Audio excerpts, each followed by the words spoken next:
manger afin que mon âme te bénisse avant que je ne meure. Rebecca écouta ce que Isaac disait à Ésaü son fils, et Ésaü s'en alla dans le champ pour chasser du gibier. Et pour le rapporter. Puis Rebecca dit à Jacob son fils, voici, j'ai entendu ton père qui parlait ainsi à Ésaü ton frère. Apporte-moi du gibier et fais-moi un mets que je mangerai et que je te bénirai devant l'Éternel avant ma mort. Maintenant, mon fils, écoute ma voix à l'égard de ce que je te commande. Verset 9, va me prendre au troupeau 2 bons chevreaux. J'en ferai pour ton père un mets comme il aime, et tu le porteras à manger à ton père, afin qu'il te bénisse avant sa mort. Parole de Dieu. Nous reprenons nos places et nous honorons les Écritures avec des acclamations, s'il vous plaît. Je vais prier, Seigneur, nous te disons merci pour ces instants. Nous avons besoin de ta grâce. Parle à ton peuple, viens édifier l'Église par ton esprit. Très cher Saint-Esprit, tu sais combien ton serviteur a besoin de toi. C'est toi le prophète, l'exhortateur, l'enseignant, le prédicateur par excellence.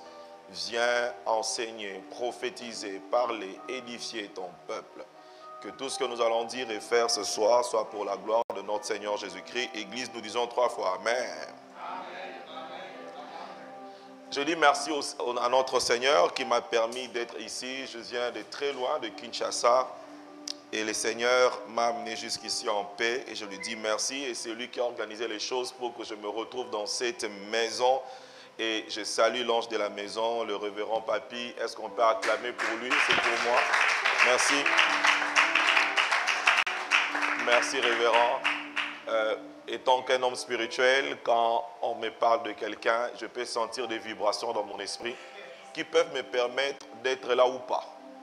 Mais lorsqu'on m'a cité votre nom, en parlant avec le révérend Isaac, mon esprit était en paix. J'ai dit, je peux y aller. Et je bénis le Seigneur pour ça. Et je bénis le Seigneur pour le révérend Sonny, qui est notre famille ici à Lille. Et je bénis Dieu. Il a accepté de venir m'accompagner. Depuis le matin, il est debout. Il était à Bruxelles. Il est resté avec moi presque toute la journée. Il pouvait partir. Et j'ai demandé qu'il reste. Et de tout cœur, il a accepté de rester. Merci beaucoup, révérend. Que Dieu vous bénisse. Alléluia. Et merci beaucoup à l'apôtre pastoral et le pasteur apostolique Isaac Boufunga. Que Dieu te bénisse, mon frère. Merci de me connecter à cet homme de Dieu. Alléluia. Je donne rapidement mon thème, chose dont je n'ai pas l'habitude. J'aime donner le thème pendant ou après la prédication. Mais je vais parler sur un thème, que tous soient bénis. Dites après moi, que tous soient bénis. Pour une deuxième fois, s'il vous plaît. Une troisième fois, que tous soient bénis. J'aimerais dire à quelqu'un que Dieu a plusieurs discours. Mais lorsque vous lisez les débuts même de la parole, vous allez détecter 3 types de discours que Dieu a eu à utiliser. Le premier discours de Dieu, c'était le discours de la création. Il parlait pour créer. Le deuxième discours de Dieu, c'était le discours de la bénédiction. Quand il a créé l'homme, il a béni l'homme. Et le troisième discours de Dieu, c'était le discours des instructions. C'est là où il commence à dire à l'homme, tu ne toucheras pas telle chose, tu ne feras pas telle chose. Et de ces 3 grands discours, il y a un discours dont l'homme a besoin. Je ne vais pas du deuxième discours, celui de la bénédiction. La première fois que Dieu a parlé à l'homme qu'il a créé, il a libéré sur sa vie de paroles de bénédiction. Dites après moi, parole de bénédiction. Rapidement, j'ai défini la bénédiction. Rapidement. Non, je ne définis pas parce que les vertus divines sont... C'est un grand risque de chercher à définir une vertu divine. Mais on peut l'expliquer. On peut avoir une idée. Et je vais essayer d'expliquer un peu ce qu'est une bénédiction. Peut-être vous allez encore rencontrer ou écouter un autre homme de Dieu qui va donner une autre explication. sur ces concepts bénédiction. La bénédiction est une force spirituelle, c'est une forme d'énergie spirituelle, c'est une force spirituelle que Dieu déploie ou que Dieu dépose dans la vie de celui qui a trouvé grâce à ses yeux. Lorsque tu trouves grâce aux yeux de Dieu, il va déposer sur ta vie une force spirituelle. Il va déposer sur ta vie une énergie spirituelle qu'on appelle la bénédiction. Et cette force ou cette énergie a plusieurs caractéristiques. Il y a trois. Rapidement, je vais citer. La première chose qui caractérise la bénédiction, c'est la faveur divine. Alléluia.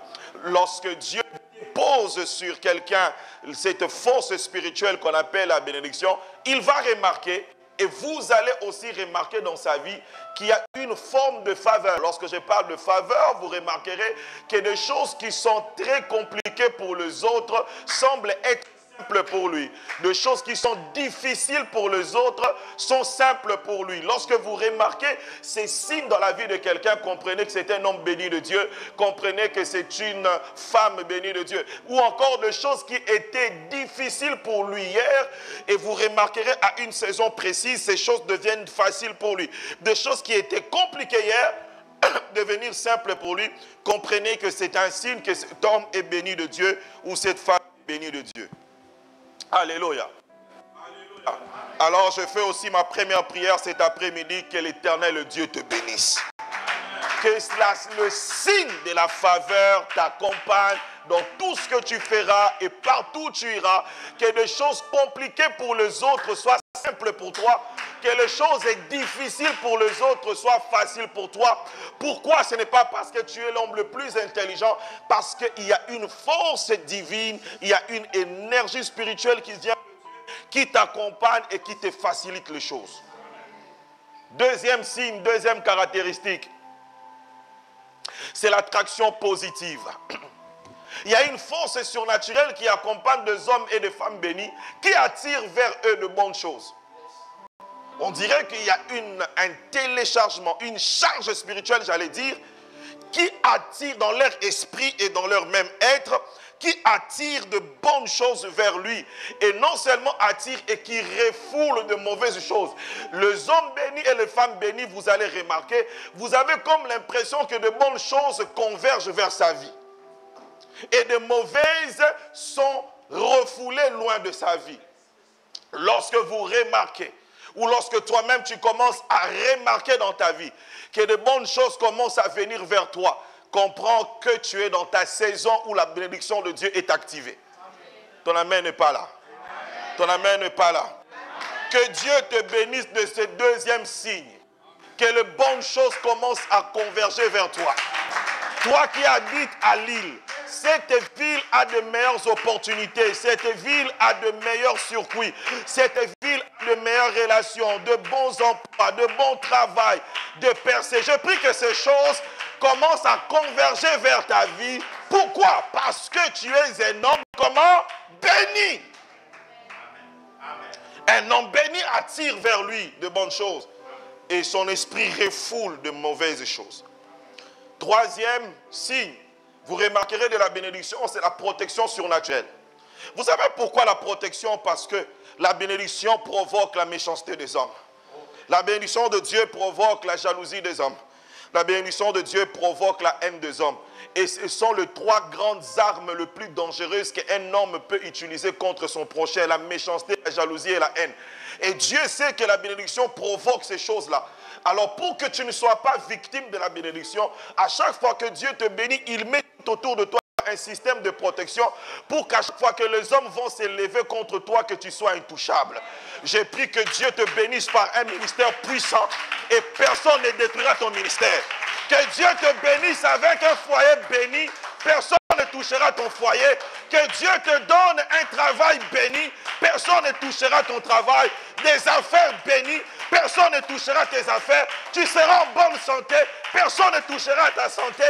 Parce que ces choses sont le résultat de la bénédiction de Dieu. Dis après moi, je suis un homme béni. Dis encore, je suis un homme béni. Maintenant, regardez. Cette force spirituelle ou cette énergie spirituelle, Dieu peut la déployer directement sur un homme. Et lorsqu'elle le déploie, comme je disais, elle apporte faveur, attraction et puis protection surnaturelle. Dieu peut le donner directement à quelqu'un, à la personne qui a trouvé grâce à ses yeux. Mais souvent, retenez ça, mais souvent, ça passe par les discours de l'homme oint. Souvent. Dieu peut bénir un homme directement, c'est vrai. Mais souvent, dans son système, dans le système du fonctionnement du royaume de Dieu sur la terre, Dieu a fait que cette force spirituelle-là, cette énergie spirituelle-là, passe par les discours de son homme, de son serviteur pour vous atteindre. C'est comme ça, l'homme de Dieu devient le canal par lequel la puissance qu'on appelle la bénédiction passe pour atteindre les hommes. Pourquoi? Parce que depuis le 6e jour, Dieu n'intervient plus aux affaires des hommes sans passer par les hommes. Depuis le 6e jour. Tu ne verras pas Dieu intervenir depuis qu'il a créé l'homme. Tu ne verras pas Dieu faire quelque chose sur la terre sans passer par un autre homme.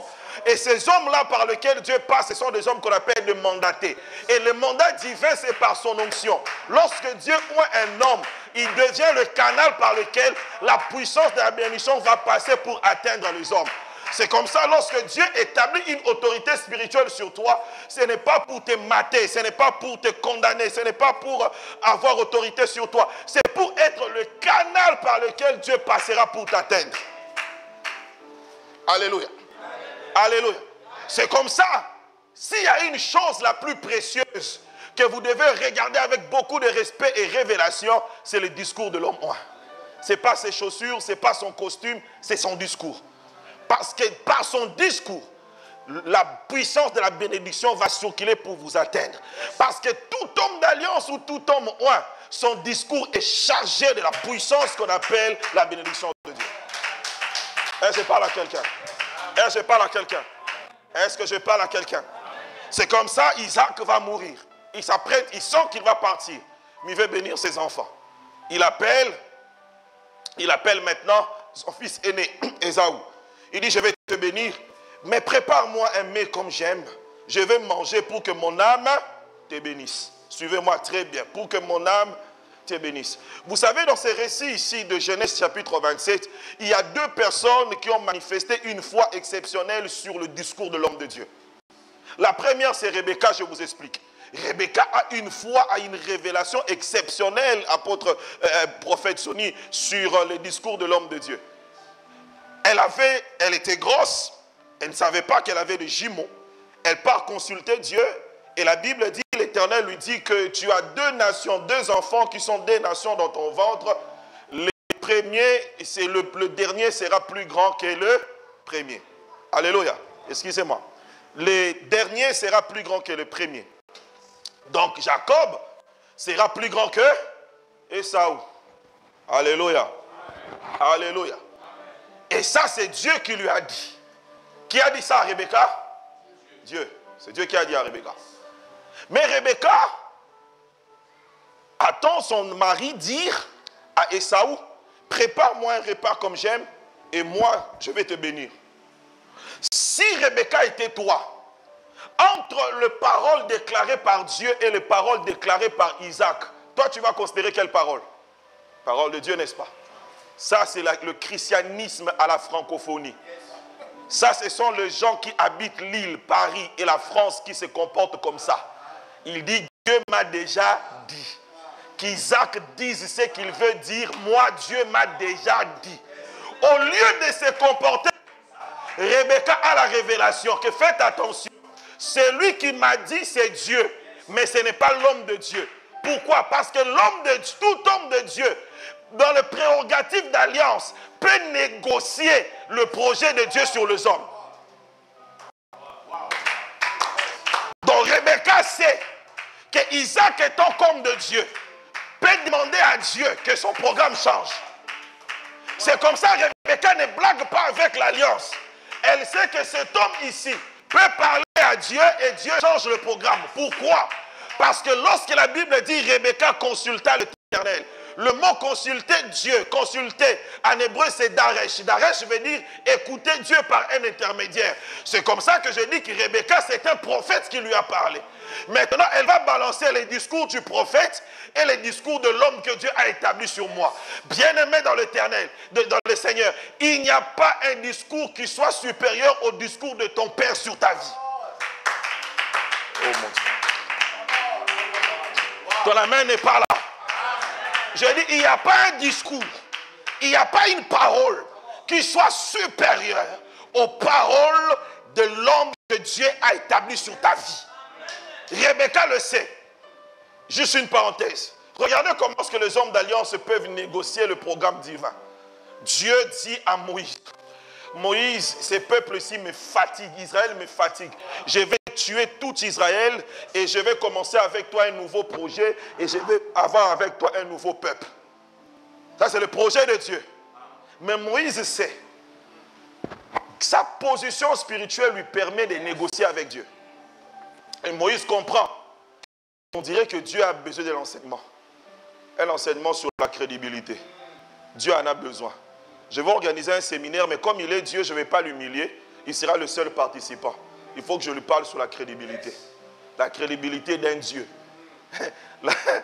Alléluia. Et il va dire à Dieu, il faut que je te parle. Dieu va s'asseoir et dire, écoute Dieu, si tu tues ces gens, les autres peuples vont dire de toi que tu n'es pas un Dieu sérieux. Ils vont dire que toi, tu peux délivrer quelqu'un et puis tu le tues. Ils vont dire que toi, tu peux commencer un projet et puis tu ne l'accomplis pas.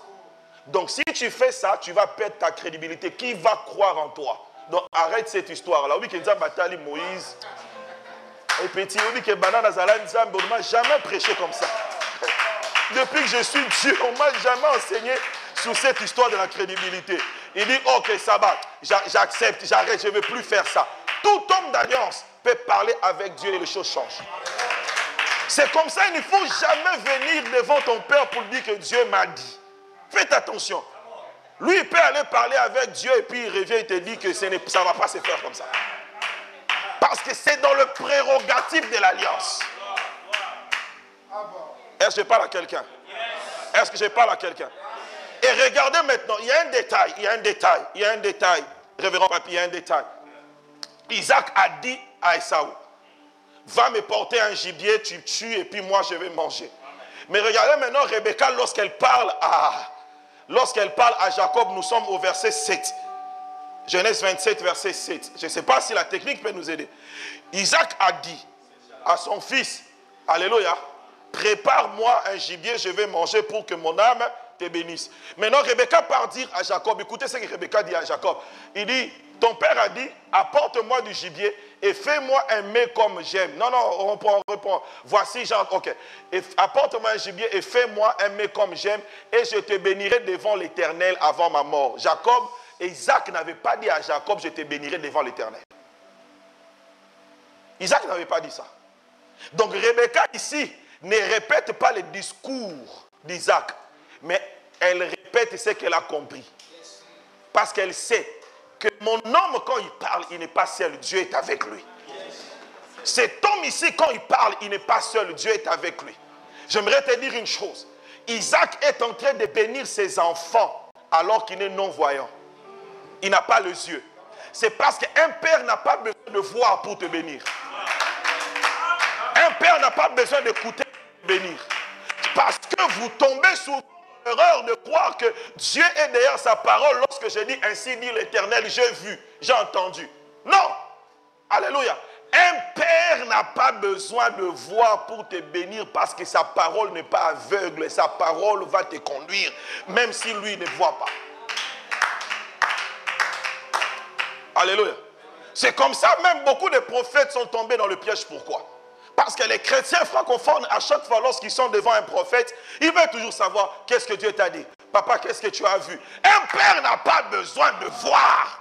En matière de bénédiction, il n'a pas besoin de voir. Sa parole a autorité au ciel. S'il lit sur la terre, le ciel va l'exécuter. S'il délie sur la terre, le ciel va l'exécuter. Comment elle amène bien? Donne-moi encore l'amène bien. C'est comme ça que Rebecca a dit. Et la deuxième personne que j'aime, qui a une considération énorme sur la parole de l'homme de Dieu, c'est Esaü. Esaü a une considération terrible. Il arrive chez Isaac, il dit, papa, bénis-moi. Isaac lui dit, je ne sais pas. frère, je n'ai plus de discours pour toi. La Bible dit, Ésaü commence à pleurer. À pleurer. Alors, ces jours-là, excusez-moi de vous dire ça, j'étais là, j'ai dit à Ésaü, mais pourquoi tu pleures? Ésaü me dit, je pleure parce que papa n'a rien dit sur moi.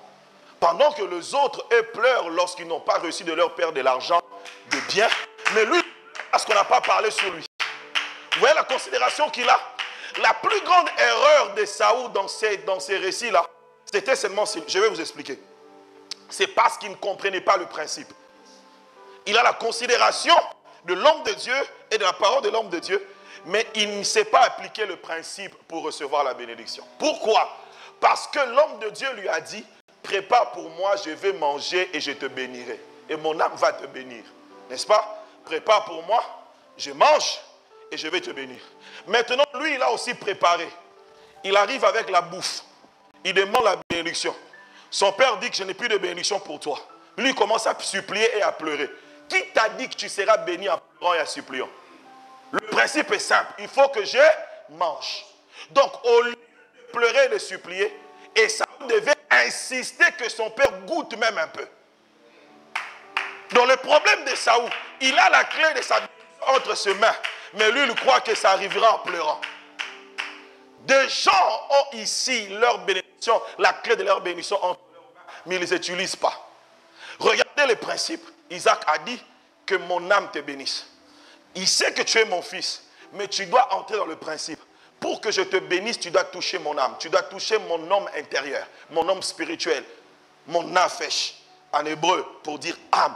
Mon âme, mon être intérieur doit te bénir. Parce qu'il y a des bénédictions qui sont protocolaires. Quelqu'un peut te dire que Dieu te bénisse parce qu'il est pasteur. Ton père peut te dire que Dieu te bénisse parce qu'il est pasteur, c'est son travail. Mais il y a aussi des bénédictions qui ne sont pas protocolaires. Il le fait parce que ça vient de son cœur. Et pour que les paroles viennent du cœur, il faut que tu touches le cœur. Alléluia. 3 clés peuvent te permettre à toucher le cœur de l'homme de Dieu pour que les paroles qui sortiront de lui ne soient pas protocolaires, mais viennent de la vibration de son âme. Première clé, c'est les offrandes. Qu'on ne vous trompe pas. Les offrandes font vibrer le cœur de l'homme de Dieu. Qu'on ne vous trompe pas. Toute offrande fait vibrer. Écoutez. Nous sommes à Paris en France et nous sommes à Lille en France. Qui a déjà reçu un cadeau de quelque chose qu'il aime? On t'a fait un cadeau, mais tu aimes la chose. Donc, il y a des gens qui n'ont jamais reçu des cadeaux ici. On t'a fait cadeau mais de quelque chose que tu aimes. Ok. Qu'est-ce que tu avais ressenti dans ton cœur? La même chose là. L'homme de Dieu le sent aussi. Lorsque vous l'apportez quelque chose de bien. Et quand son âme vibre, les paroles de son cœur ne sont plus protocolaires. Ça vient de son homme spirituel. Amen. Alléluia. Deuxième chose qui touche le cœur de l'homme de Dieu, c'est le service bien rendu. À chaque fois que Dieu t'a mis tout autour de l'homme de Dieu et tu lui rends des services louables, son cœur sera touché. Parce que tout homme de Dieu observe le fils et les filles que Dieu a tout autour. Ceux-là qui rendent de bons services, ils touchent son cœur. Peut-être il ne va pas te le dire. N'attends pas les encouragements, mais il sait. Il sait. Il sait. Alléluia. Troisième élément qui touche le cœur de l'homme de Dieu, ce sont les honneurs. Tout homme de Dieu qui se sent honoré, son cœur vibre. Offrande, service et honneur. Regarde la manière dont tu salues l'homme de Dieu, la manière dont tu te tiens dans sa présence, est un signe que tu ne comprends pas ce que tu vas faire. Aujourd'hui, le révérend me parlait qu'il a un cadeau à envoyer à un de mes fils. J'ai fait 12 ans avec lui. 12 ans avec lui. C'est seulement 2 semaines ici, dans 2 semaines ou 3 semaines passées, que j'ai dit devant toute l'église, révérend. J'ai dit, petit, tu as été avec moi 12 ans, mais tu n'as jamais touché mon cœur. 12 ans, tu es l'un des plus proches. Mais maintenant, mon cœur a été touché. Et je vais te faire du bien. Vous savez pourquoi? J'ai effectué un voyage avec lui. Ce n'est pas la première fois. J'ai effectué un voyage avec lui. On arrive, on part prêcher. Et quand je reviens à l'hôtel, je m'assieds. Je vois mon fils venir se mettre à genoux devant moi et prendre mes chaussures et enlever mes chaussures. Il me déchausse. Il m'enlève des chaussettes. Et puis il me dit, papa, vous devez enlever votre veste. J'enlève la veste et puis il accroche. Il dit, papa, qu'est-ce que tu prends? Je le vois partir, négocier ce que je dois manger. Et puis je l'attends à l'extérieur. Il dit, s'il vous plaît, il faut bien le servir. Il n'aime pas ça, il n'aime pas ça, il n'aime pas ça. On me sert à manger. Et il est 23h, presque minuit. Il habitait l'autre, il était logé dans l'autre chambre. Il me dit, ah bah je dois aller dormir. Il faut que tu dormes, papa. Mais s'il te plaît, papa, il faut que tu te laves avant de dormir. Il y a de l'eau chaude dans la douche. Il faut que tu te laves avant de dormir. Je dis, oh, que je vais le faire. Il tourne, il part. Je dis, waouh. Ce garçon ne m'a jamais fait ça. 12 ans après, j'ai senti mon cœur vibrer. À ces moments-là, quand je bénis un garçon comme ça, ce n'est plus protocolaire. Ça vient du cœur. Parce qu'il est entré dans la dimension d'honorer un père, même dans le petit détail. Dans le petit détail. Qui est là? Tu as la clé, mais tu ne sais pas profiter au maximum de l'onction de Dieu sur l'homme de Dieu parce que tu ne sais pas faire vibrer son cœur. C'est de vibration du cœur que sort la parole le plus bénissante. Est-ce que je parle à quelqu'un? Est-ce que je parle à quelqu'un? Ne t'approche pas devant l'homme de Dieu. Les hommes de Dieu le plus dangereux, ce sont des hommes le plus larges et gentils. Pourquoi? Parce que si tu ne comprends pas la gentillesse et la largesse de l'homme de Dieu, tu ne vas pas profiter de son onction. Il est très bon. Alléluia. Ne considérez pas la largesse, ne considère jamais la gentillesse de ton pasteur. À chaque fois lorsque tu es devant lui, dis-toi, je suis en face d'un canal divin qui peut parler maintenant et que les choses changent. Je suis en face de quelqu'un qui peut parler et que Dieu envoie ses anges pour qu'ils m'accompagnent. Non, mais amen, intéressant. Alors j'évolue, je vais vers la fin. Rebecca, maintenant dit à Jacob. Il dit à mon fils, écoute Jacob, apporte-moi 2 beaux chevreaux. Apporte-moi des chevreaux. Aux chevreaux. Apôtre Isaac, Jacob a dit à... Isaac a dit à... Suivez-moi très bien. Isaac a dit à qui? À Esaü. Va attraper du gibier, fais-moi un mets comme j'aime et prépare pour moi, mon âme te bénira. Alléluia. Mais la mère Rebecca dit à Jacob, Jacob, toi, va, trouve-moi 2 chevreaux. Je vais préparer comme ton père aime. Alléluia. Isaac a dit à Esaü d'attraper combien de gibier? Non, à Esaü, combien de gibier? Un seul. Mais Rebecca va dire qu'on lui trouve combien de chevreaux? 2. Pourquoi est-ce que Isaac a demandé 1, mais Rebecca a demandé 2? Est-ce que je peux expliquer? Est-ce que je peux expliquer? Est-ce que je peux expliquer? Celle qui dit à Jacob, va me prendre 2 chevreaux, je vais préparer. C'est une mère de jumeaux. Elle a eu 2 enfants. Elle ne peut pas accepter que l'un soit béni et pas l'autre. C'est comme ça, elle dit, ok, moi je vais tout faire pour que toi tu sois le plus grand. Mais ton frère aussi doit être béni. C'est comme ça, j'aimerais que l'offrande que l'homme de Dieu soit mangée, soit l'offrande de mes 2 enfants. C'est comme ça, elle va porter 2 chevreaux. Je vous dis, pendant qu'Isaac était en train de manger, il ne mangeait pas une portion. Il mangeait double portion. Pourquoi? Parce que tous les 2 enfants doivent être bénis. La preuve, quelques temps après, lorsque Jacob rencontre Esaü, Esaü dit à son frère, moi aussi je suis dans l'abondance. Comment est-ce qu'il est dans l'abondance? Parce que sa mère avait prévu une double offrande. Même si tu es le plus grand, moi aussi. Donc, elle amène bien. Le cœur de la mère, c'est ça le cœur pastoral. Tout pasteur a ce cœur-là. C'est celui de voir tous les enfants être bénis. Même si Jacob sera le plus grand, mais que eux tous soient bénis. Je refuse que dans ma maison, qu'il y ait de ceux qui auront du travail et d'autres sans emploi. Je refuse qu'il y ait de ceux qui auront des enfants et non. Non, non, j'aimerais que tout le monde soit béni. Alors ce matin, je viens avec le cœur de Rebecca. J'ai pris au nom de Jésus que tous en ce lieu soyez bénis.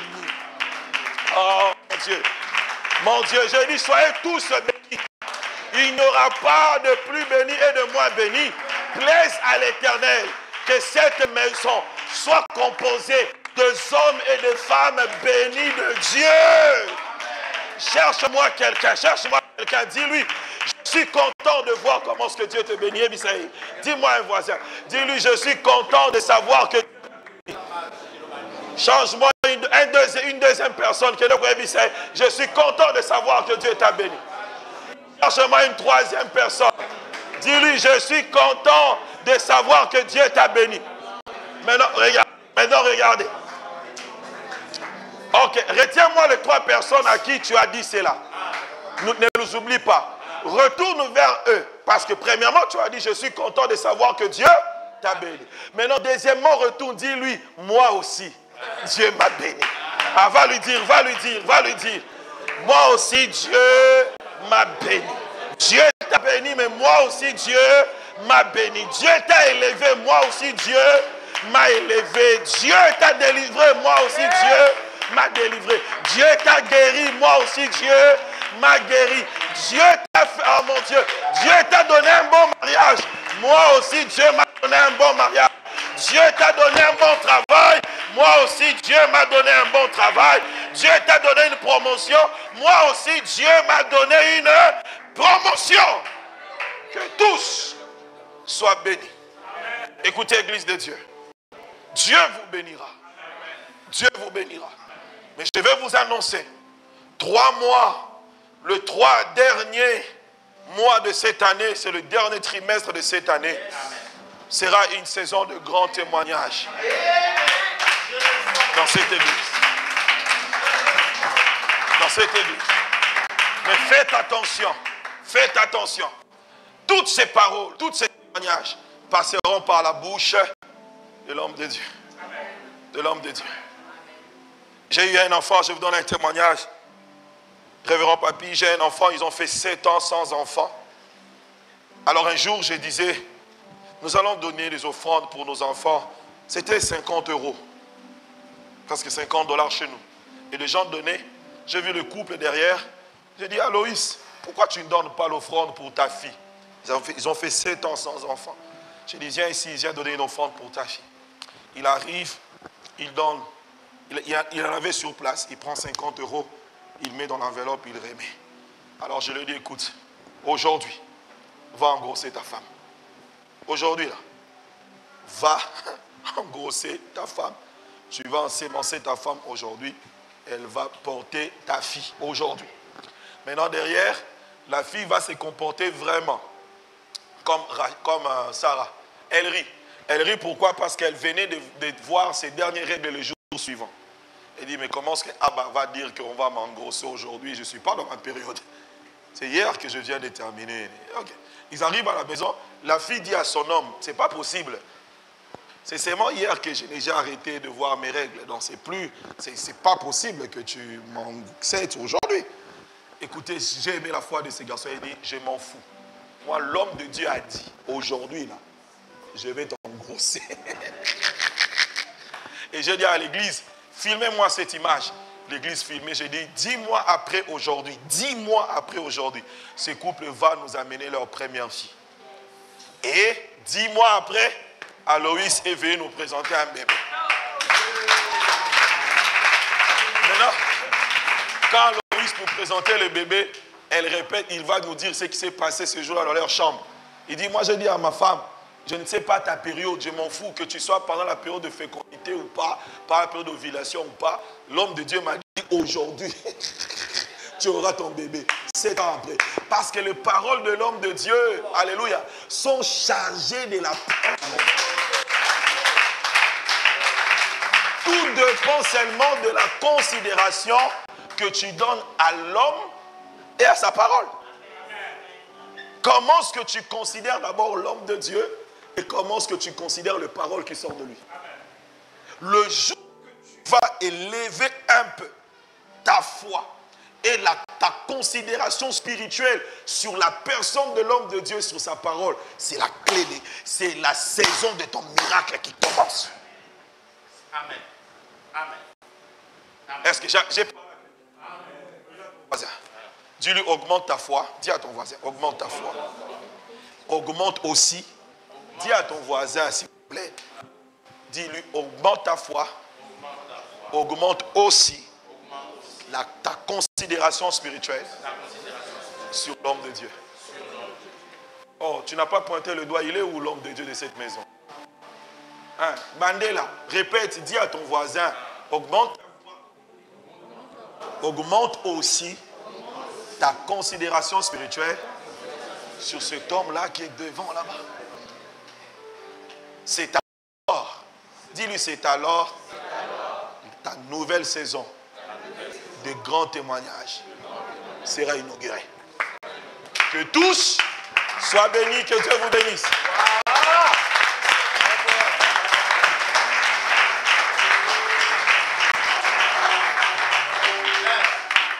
Nous sommes debout, on va faire la première prière. La première prière, on va prier pour l'église. Tu vas dire au Seigneur que cette église soit une bénédiction pour moi. À chaque fois que je viendrai en ce lieu, Seigneur, donne-moi ce que mon cœur désire. À chaque fois lorsque je serai en ce lieu, Seigneur, j'aimerais rencontrer la grâce qui porte ma bénédiction.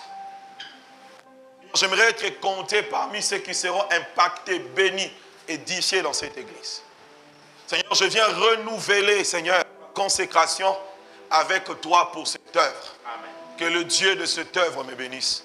Selon qu'il est écrit, l'œuvre de Dieu de ton Père te bénira. Amen. Seigneur, quand tu visiteras ton peuple, Seigneur, je suis là. Je suis là, Seigneur. Et nous allons prier pour les malades. Amen. Tu vas dire à Dieu, tout celui qui sera malade, amen, tout celui qui aura un problème compliqué, amen, en entrant en ce lieu, Seigneur, qu'il reçoive son témoignage. Prions pour notre église. Dis à Dieu que les ciels s'ouvrent sur l'église.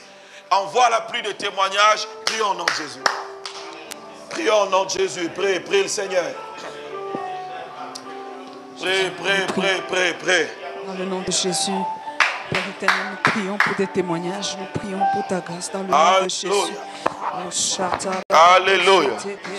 Prie, dis à Dieu, Seigneur. J'ai prié au nom de Jésus-Christ que ce lieu soit un lieu de rendez-vous. Un lieu de rendez-vous entre toi et ton peuple. Soit un point de Un lieu de contact, rendez-vous soit une porte entre toi et ton ouverte. peuple. Oh Dieu, dans le nom Un de lieu de Jésus. rendez-vous Oh Seigneur, entre toi et ton peuple. Un lieu de rendez-vous. Un lieu de miracle. Un sanctuaire de miracles. Un sanctuaire de miracles. Que ton ciel soit ouvert, que des miracles, Seigneur, que des portes soient ouvertes, que des opportunités, que des portes soient ouvertes, que des témoignages, pour des grâces. Un sanctuaire de miracles. Un sanctuaire de miracles. Nous péquetons et déclarons. Nous prions, Père, que ce lieu, Seigneur, oh Dieu, soit une porte ouverte pour les miracles, une porte ouverte pour des miracles, une porte ouverte pour des grâces, une porte ouverte, Seigneur, pour des opportunités, une porte ouverte pour la prospérité, une porte ouverte pour des grâces, des témoignages dans le nom de Jésus. Écoutez, nous allons parler maintenant sur l'homme de Dieu. Tu vas dire à Dieu, Seigneur, que toutes les paroles qui sortiront de ton serviteur soient des paroles de bénédiction. Que le ministère de cet homme soit une bénédiction pour moi, Seigneur. Que ton alliance avec cet homme soit une bénédiction pour moi. Que ton onction dans